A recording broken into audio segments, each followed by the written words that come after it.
Assalamualaikum warahmatullahi wabarakatuh. Bismillahirrahmanirrahim. Alhamdulillahi rabbil alamin. Wa bihi nasta'inu ala umurid dunya waddin. Allahumma sholli wa sallim wa barik ala habibina wa syafi'ina sayyidina wa maulana Muhammadin wa ala alihi wa ashabihi wa man tabi'ahum bi ihsanin ila yaumiddin. Amma ba'du. Bismillah. Mari kita lanjut lagi ngaji kita, belajar bersama kita setiap malam Kamis. Nah, sekarang kita masuk ke sini dulu. Kita bicara teorinya dulu, terus masuk ke serat-seratnya. Siklus zaman itu seperti apa? Versinya beliau Ronggowarsito. Zaman itu akan terus berputar. Dari zaman Kolotida, kemudian jadi Kolobendu, dan pada akhirnya masuk ke Kolosuba. Kolotida itu zaman kebingungan, Kolobendu zaman kerusakan, Kolosuba itu zaman makmur tentram. Kalau sudah makmur nanti akan bingung lagi, masuk ke zaman Kolotida. Kalau sudah bingung akan rusak lagi, kemudian akan makmur lagi. Akan terus begitu siklusnya. Sekarang kita lihat ya, kita awali dari Kolotida. Kolo itu artinya waktu, tido itu artinya keraguan-raguan, ketidakpastian. Sebelum zaman Kolotida kan tadi zaman Kolosuba. Kolosuba itu zaman stabil, zaman mapan. Jadi setelah mapan itu biasanya muncul ini, Kolotida ini. Cirinya apa? Kata Ronggowarsito, orang itu kalau sudah hidup enak, hidup nyaman, biasanya visi hidupnya adalah tidak ingin kehilangan kenikmatan hidupnya. Tidak ingin kehilangan kesenangannya. Akhirnya apa? Jadi egois. Tidak mau disentuh, tidak mau diganggu. Saya sudah enak ini, jangan disenggol-senggol. Tumbuh jadi egois. Di sini diawali zaman Kolotida. Jadi orang ingin enaknya sendiri, ingin menang terus, ingin senang terus. Dia akan resisten, dia akan marah, dia akan baper kalau merasa kesenangan, kenyamanannya diusik. Ini cirinya zaman Kolotida sudah. Semakin banyak orang egois dan baperan, nah itu ciri-ciri, berarti ini memang zaman Kolotida. Tersinggungan, tidak terimoan. Nah itu berarti dia merasa kenyamanannya diusik. Nah, efek jauhnya apa? Orang jadi nafsi-nafsi, individualis. Tidak peduli orang lain, yang penting aku senang. Yang penting aku nyaman. Setiap orang menganggap aku yang paling benar. Buktinya apa? Aku sekarang enak kok, aku sekarang nyaman kok, berarti aku benar. Kalau orang lain ingin senang, ingin nyaman, harusnya ikut aku, manut aku. Ini zaman Kolotida. Jadi kalau ada fenomena kok, ini sekarang kok tambah banyak ya orang egois, merasa benernya sendiri, konflik banyak, hal kecil-kecil jadi konflik. Kemungkinan memang zamannya sedang zaman Kolotida. Dan zaman ini muncul karena ada fase sebelumnya, yaitu fase nyaman, fase mapan. Biasanya orang itu kalau fase ruwet, fase susah itu cenderung lebih kompak. Tapi begitu menang, egoisnya muncul. Jadi ingin enak sendiri, menang sendirinya muncul. Bahkan nanti sampai pada titik benar salah, baik buruk itu tidak penting. Hari ini kita menyebut itu kan era post-truth. Post-truth itu kan melampaui kebenaran. Maksudnya apa?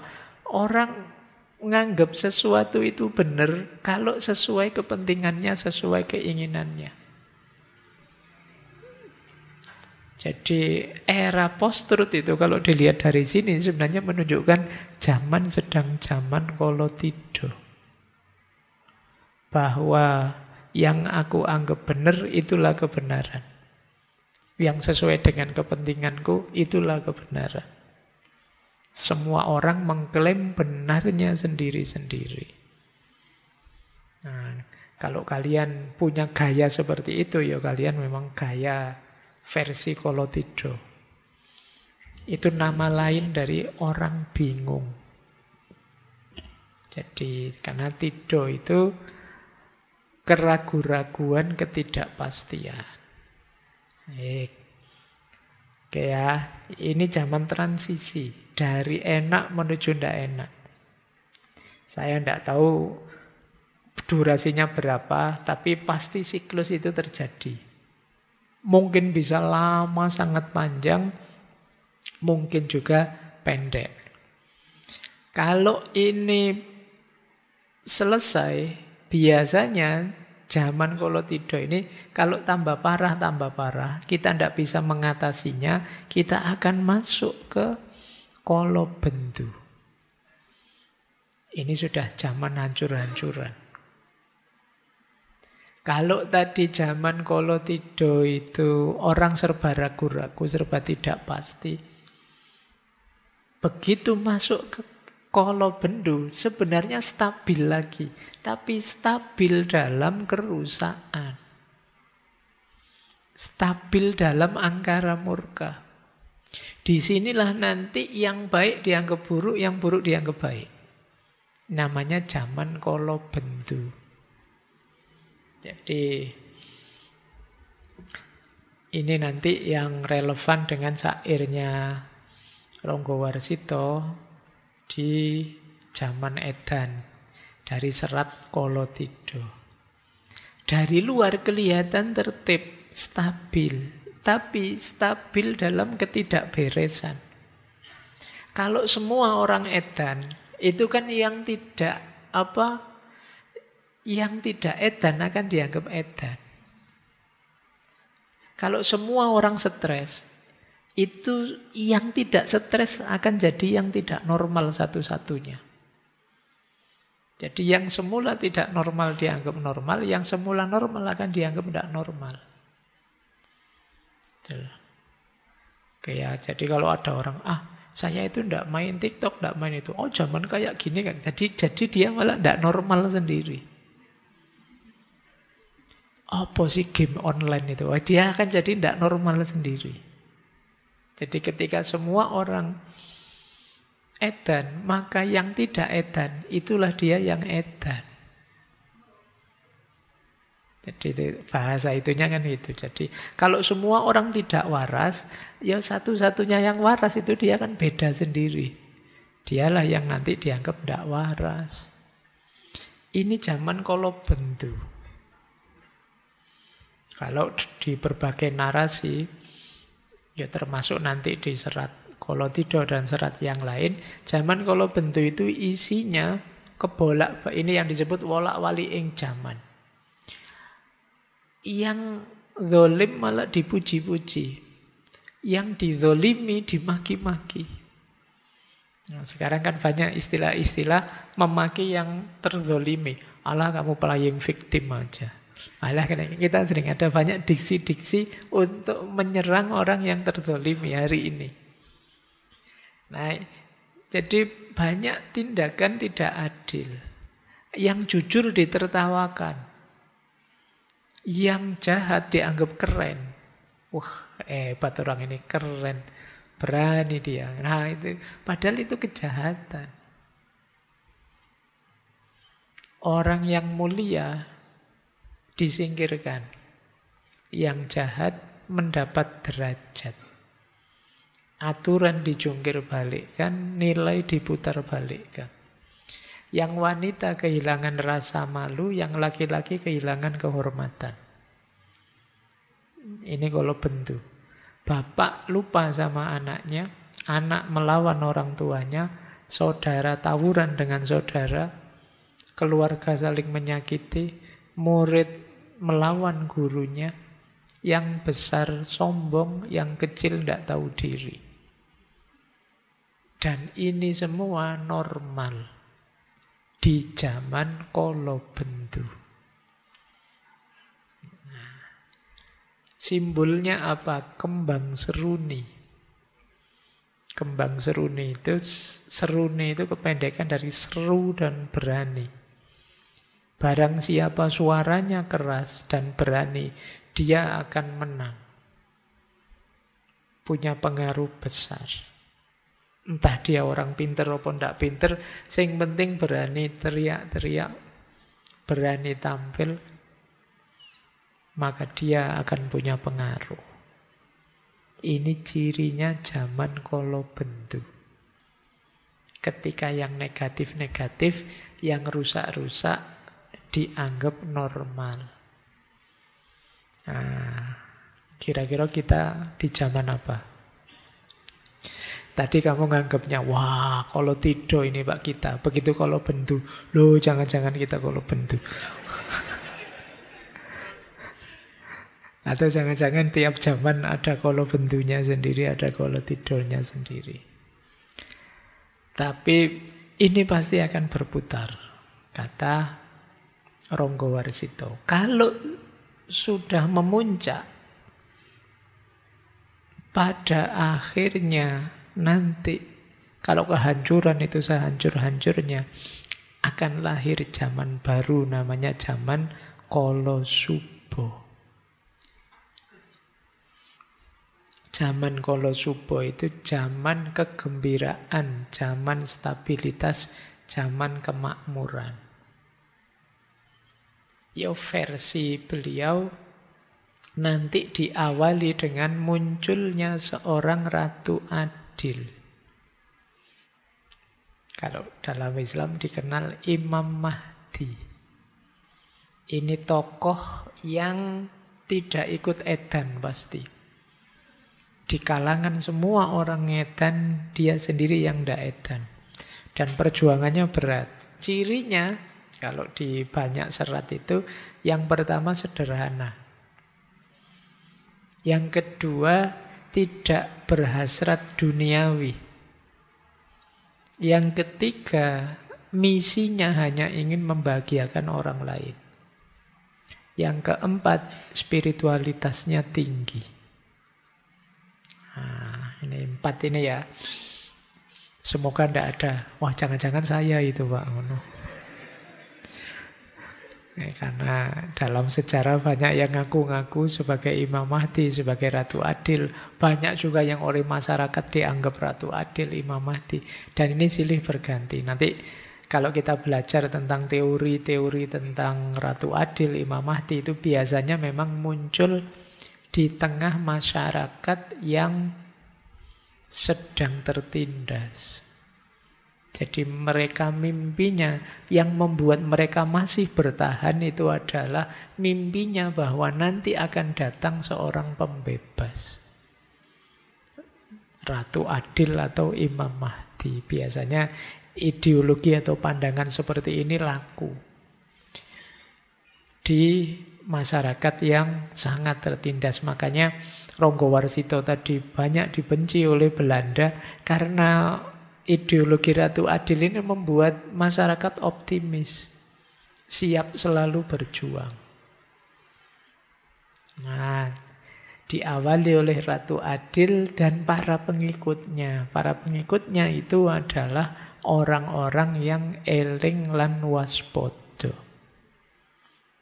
Orang-orang yang hidup dalam kesadaran dan kewaspadaan. Ini orang yang tidak ditelan oleh zaman Kolosubo tadi. Tidak ditelan oleh zaman Kala Bendu tadi, sehingga dia survive di zaman Kala Suba.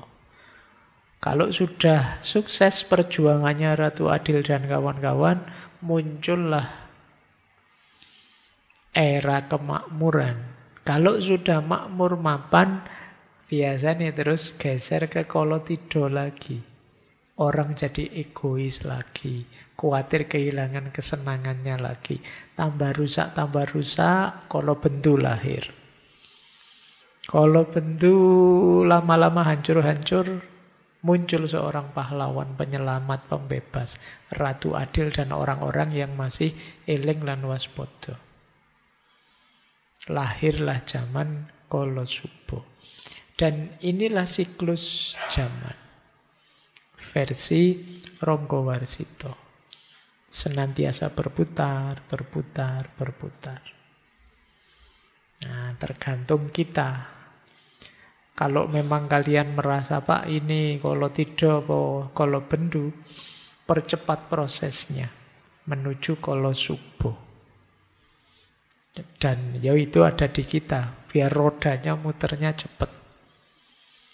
Biar tidak lama-lama dalam kehancuran. Rumusnya apa? Rumusnya adalah Triwikromo. Triwikromo itu, Tri itu 3, Wikromo itu kekuatan, keberanian, kebijaksanaan. Triwikromo itu apa? 3 komponennya, masa lalu, masa kini, dan masa depan. Rumusnya 2. Yang kita rasakan sekarang adalah buah perbuatan kita di masa lalu, dan yang kita lakukan sekarang akan kita nikmati buahnya di masa depan. Inilah strategi menaklukkan zaman. Berarti apa? Masa kini jadi kuncinya. Kalau kita ingin hidup nyaman, hidup enak, hidup tentram, masa kini ayo melakukan yang positif. Biar nanti di masa depan kita panennya positif. Yang kita rasakan sekarang itu panen dari yang kita lakukan kemarin. Jadi hari ini kamu stres misalnya, itu pasti buah dari yang kamu lakukan kemarin. Entah hidup yang tidak teratur, entah salah pilih teman, entah kesehatan yang tidak dijaga, panennya sekarang. Nah, kalau ingin sekarang enak, harusnya kemarin kalian melakukan yang positif-positif. Maka ayo belajar dari situ. Sekarang kita hati-hati. Sekarang kita eling lang waspada. Biar di masa depan kita nyaman. Kalau kita terus eling lang waspada, berarti waktu demi waktu kita nyaman, kita tentram. Inilah berarti kita menang. Bisa menaklukkan zaman. Jadi itu yang disebut Triwikromo. 3 kekuatan, 3 kebijaksanaan. Jadi kalian jangan mengeluhkan situasimu hari ini, karena situasimu hari ini itu hasil perbuatanmu kemarin. Kalian jangan takut dengan apa yang terjadi di masa depan, karena yang terjadi di masa depan itu adalah buah yang kamu lakukan sekarang. Maka sekarang lakukan yang terbaik, insya Allah masa depanmu tidak perlu dicemaskan.